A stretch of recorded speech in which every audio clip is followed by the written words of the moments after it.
Hi, it's Gary Stonker with College Viability. Thanks for taking a few minutes to preview this college program completion app that I'm developing. This is the first ever demo of an app that will let users compare the number of students graduating from a program or major in a given individual college. This version is for about 1,300 private American colleges. The data source, of course, is the National Center for Education Statistics and its IPEDS database for the years 2020, 2021, and 2022. Well, who would use this information? Well, for college leaders and their faculty, you'd want to use this to compare your college's strong enrollment programs and majors with your competitors.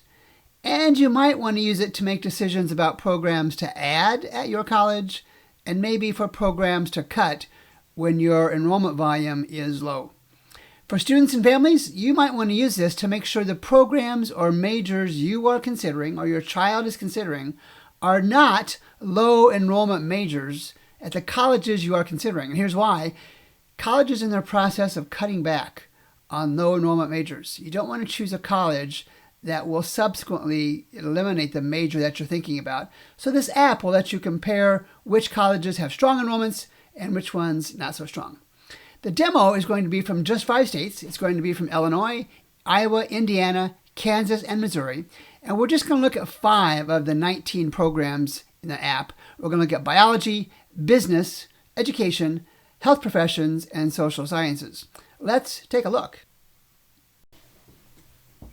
Let's start with biology programs and biology majors. And I've pre-sorted the 2022 bachelor's degrees for colleges, private colleges in Illinois, Indiana, Iowa, Kansas, and Missouri. And you can see the top performing, or the top number of enrolled students in 2022, Loyola, University of Notre Dame, Northwestern, and others. We can also flip that and see which colleges don't have many biology majors, and we'll see some that don't have any at all. There's not always value in that particular sort, but we can see, at Hannibal, LaGrange University in Missouri, is there really a program when you have one person graduating with a bachelor's degree in Missouri, a bachelor's degree at that college? And we can also look at the 3-year change to see if there's a pattern in this. And we can see again that there's been growth at at Lake Forest, Logan University, Loyola, and others. And again, to see which colleges have had decreasing enrollment growth, we can look at those as well and see the enrollment at Augustana College has gone down from 125 to 86. What does that mean? I don't know. It certainly presents you with data you can use to ask the good folks at Augustana College why their biology enrollment has dropped so much in the last 3 years. You'll note many, but not all of these report views have master's degrees. We're not going to focus on that today. Know that that's part of the app, and you can look at that as well. So after biology, let's take a look at business. And again, we can see the same pattern. Let's look at 2022. You can click on any of these headers to sort by highest to lowest and lowest to highest. So let's look at 2022, and we can see that, DePaul, Loyola, Park University, the numbers they have in business marketing and management programs, and many colleges have strong performance. We can again flip that and see which colleges don't have much. I'm just going to kind of scroll through to get a feel for the numbers. And again, I can make the case at Calvary University or Bethel College or St. Mary of the Wood or St. Augustine, they have really low numbers compared to the other colleges for business, marketing, and management. And you can make the decision, is 16 at Urshan College an acceptable number for you to participate in or not? And again, the master's level is there. We can look at the 3-year change, and we can see Maharishi University has gone up 68, and you can see on and on down the list.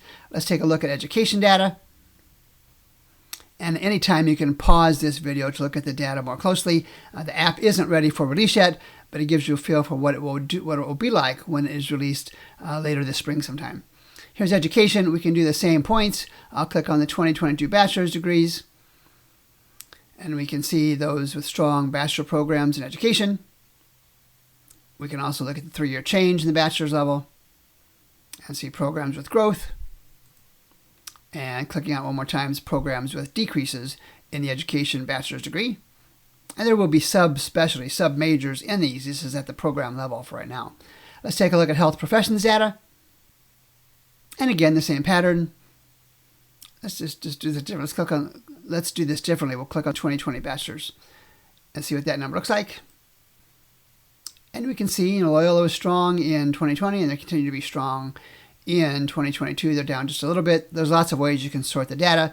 We can see a lot of programs, a lot of colleges have graduate level, master's level programs in health sciences. And finally, let's take a look at social sciences.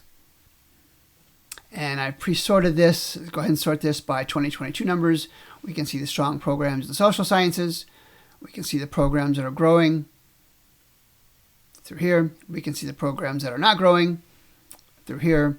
And then we can also, just a quick sidebar, we can see those programs that have master's levels degrees in this discipline, and we can see what connection they have to their bachelor's level as well. So there's lots of ways to use this data, both as college insiders or as students and their families as they're making decisions on colleges.